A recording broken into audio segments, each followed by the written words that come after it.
बस वही सर आप बताएं। All good sir, all good. मेरे भाई की हेल्प लेके आइए। जी जी बताइए ना। वो न्यू सेक्टर के अंदर जो इन्वेस्टमेंट लिया आपने बताया था ना, तो मैं प्लॉट लेने जा रहा था। अच्छा तो उसमें पेपरों के अंदर क्या क्या चीजों का ध्यान रखना, वो एक बार थोड़ा लिख देते हैं। अच्छा, कोई बात नहीं sir, give me some time. मैं आपको इस चीज़ पर अभी एक अपडेट बनाकर यूट्यूब पे अपलोड करता हूँ। आप वो वीडियो ज़रूर देखिएगा, वो उस वीडियो से आपकी बहुत हेल्प होगी। चलिए कोई नहीं, आप एक बार बना कर दे दीजिए। मैं सर बना के लिंक से आपको शेयर करता हूँ। ओके सर, ठीक है। नमस्कार दोस्तों, मैं हूं आपका दोस्त जेडी। और जैसी कॉल अभी आपने सुनी, ऐसी कॉल्स हम in a routine day to day life रोज फेस करते हैं। कस्टमर का ये, बायर्स का ये फियर होता है कि हम लोगों को प्रॉपर्टी के पेपर्स की बेसिक नॉलेज नहीं है। तो गाइस, आज हम आपको बताने वाले हैं डीडीए के जो प्रॉपर्टी पेपर्स होते हैं उसकी बेसिक नॉलेज आज हम आपको देने वाले हैं।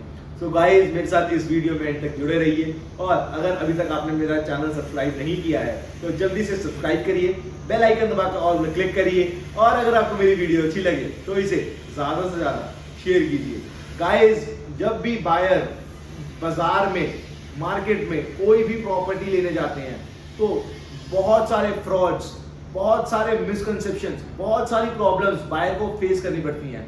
कभी कभी उनको ऐसी प्रॉपर्टी भी दे दी जाती है जिसके कुछ पेपर्स मिसिंग होते हैं। सो गाइस, आज हमारे माइंड में ये आया कि हमें अपने सब्सक्राइबर्स के लिए, अपने लोगों के लिए, अपने प्रिय क्लाइंट्स के लिए एक ऐसी वीडियो जरूर बनानी चाहिए जो कि उनको हेल्प करे for the basic knowledge of papers. Guys, इस वीडियो को हम दो पार्ट्स में डिस्कस करने वाले हैं, तो make sure don't skip the video, don't forward the video, make sure you understand it completely. Guys, part number 1, अगर आप प्रॉपर्टी डायरेक्टली LOT से खरीद रहे हैं तो the papers, the basic papers that you need to check is number 1, allotment cum demand letter.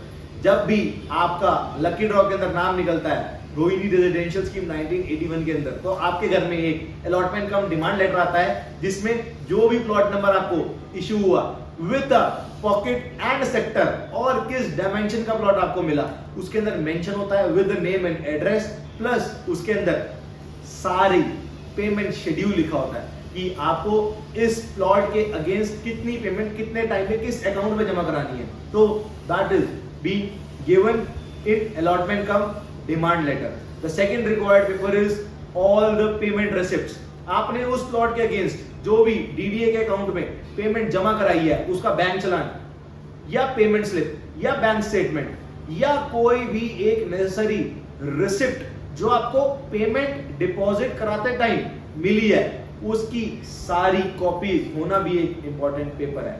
The another required document is DDA position. आपको DDA अपने पास बुलाकर एक पोजीशन देता है जिसमें आपका नाम, एड्रेस और साथ में प्लॉट नंबर, पॉकेट, सेक्टर और किस डायमेंशन का है वो लिखा होता है। इस पेपर को हम हैंडिंग ओवर पोजीशन भी कहते हैं। तो the required paper is handing over position और DDA position. The next required paper is DDA site position, जिसको हम पोजीशन स्लिप भी कहते हैं। पोजीशन स्लिप में अंदर अगेन आपका plot number, pocket, sector, dimension और वो प्लॉट कॉर्नर का प्लॉट है या नहीं with the name of the allottee and को अलॉटी जो उसके अंदर मेंशन होता है। अगेन गाइस, ये एक इंपॉर्टेंट डॉक्यूमेंट है। The next required paper is lease deed. Guys, lease deed is a set of papers जिसके अंदर सारी इंपॉर्टेंट इंफॉर्मेशन लिखी होती है। ये एक सेट फॉर्मेट होता है बाय डीडीए और इस सेट फॉर्मेट को, एक सेट ऑफ पेपर्स को हम कहते हैं लीज डीड, बिकॉज ये प्रॉपर्टी आपको डीडीए से 99 इयर्स की लीज पर मिली है। तो लीज डीड एक डॉक्यूमेंट है जो कि रजिस्ट्रार ऑफिस में रजिस्टर होता है और उसके अंदर सारी मैंडेटरी इंपॉर्टेंट डिटेल्स लिखी होती हैं। To understand more about lease deed, नीचे दिए गए डिस्क्रिप्शन पर आप लीज डीड वाले लिंक पर क्लिक कर सकते हैं and you can understand what is lease deed. Now the another document that is required is conveyance deed. जब भी आप उस प्रॉपर्टी को लीज होल्ड से फ्री होल्ड कन्वर्ट कराते हो तो the document that is generated is conveyance deed. Again, to understand what is conveyance deed, नीचे दिए गए डिस्क्रिप्शन पर लिंक पर क्लिक करिए and understand what is conveyance deed. मैंने एक अलग से शॉर्ट्स भी बनाया है, what is the difference between lease deed and conveyance deed. freehold और leasehold प्लॉट में क्या फर्क होता है. तो guys you can watch it there. तो guys this was the paper.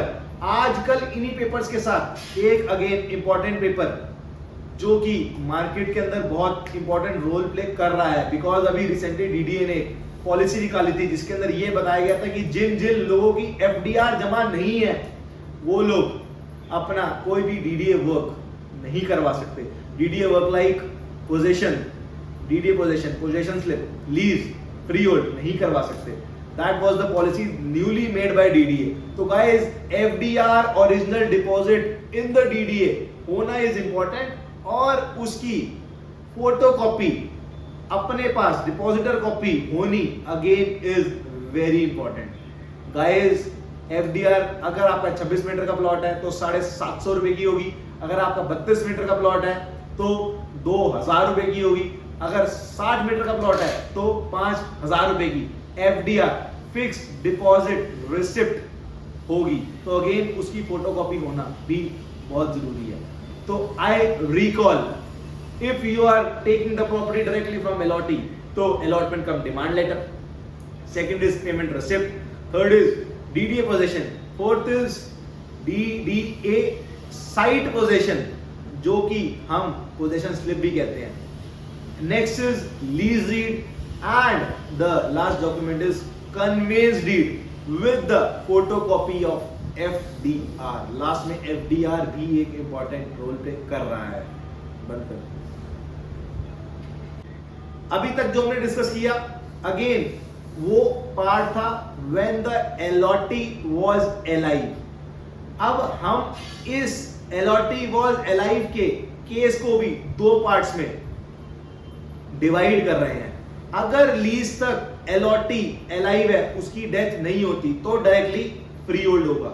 और अगर लीज तक अलॉटी की डेथ हो जाती है तो अगेन उसके लिए एक अलग सेट ऑफ पेपर्स, एक additional set of papers are required. जब भी किसी अलॉटी की डेथ होती है तो उसके लीगल हायर्स अपना शेयर, अपना पार्ट एक पर्टिकुलर फैमिली पर्सन को ट्रांसफर करते हैं in the form of relinquishment deed, जिसको हम कहते हैं R deed, with the indemnity bond. R deed and I bond gets registered in the sub registrar office और उनकी ओरिजिनल कॉपीज डीडीए के अंदर सबमिट होती है और उन कॉपीज आर डीड और आई बॉन्ड के बेस पर डीडीए म्यूटेशन लेटर इशू करता है. तो guys again mutation letter also plays a very important role. और इसी के साथ में अगर जो आर डीड और आई बॉन्ड बना था उसकी फोटोकॉपी भी मिल जाए तो पेपर्स की और ज्यादा क्लैरिटी हो जाती है. तो गाइस अगर डेथ केस है टिल लीज तो allotment letter, payment slip, handing over position that is DDA position slip, lease deed, और अगर डेथ है तो mutation letter with the photocopy of R deed and I bond. Guys, that was the case जब LOT की lease तक death हो गई. Suppose free hold plot हो गया और फ्री होल्ड होने के बाद LOT या को LOT की डेथ होती है. तो अगर LOT या को LOT की डेथ फ्री होल्ड होने के बाद होती है तो गाइस MCD के अंदर म्यूटेशन होती है. अगेन R deed और I bond, relinquishment deed और I bond तो बनता ही बनता है.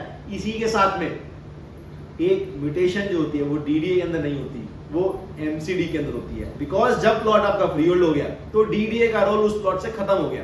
वो प्लॉट हर तरीके से आपका है तो अब उसकी म्यूटेशन एमसीडी में होती है जहां पर सर्वाइवल मेंबर सर्टिफिकेट एसएमसीबी एक इंपॉर्टेंट रोल प्ले करता है. इसके अलावा आर डीड, आई बॉन्ड और mutation in MCD again is important. So that was the case number 1 जब अलॉटी से आप डायरेक्टली प्रॉपर्टी खरीद रहे हैं. Now let's discuss the another case. अब जो आप प्लॉट ले रहे हैं, केस नंबर 2, अब जो आप प्लॉट ले रहे हैं वो डायरेक्टली अलॉटी से नहीं ले रहे. अलॉटी ने वो प्लॉट किसी ए पार्टी को ट्रांसफर कर दिया है और ए पार्टी से आप प्लॉट बी पार्टी के नाम ट्रांसफर करा रहे हैं, तो डीडीए प्लॉट जो आप खरीद रहे हैं, in the case of second party, which are the basic documents required? Document number 1, again allotment cum demand letter. Number 2, payment receipt.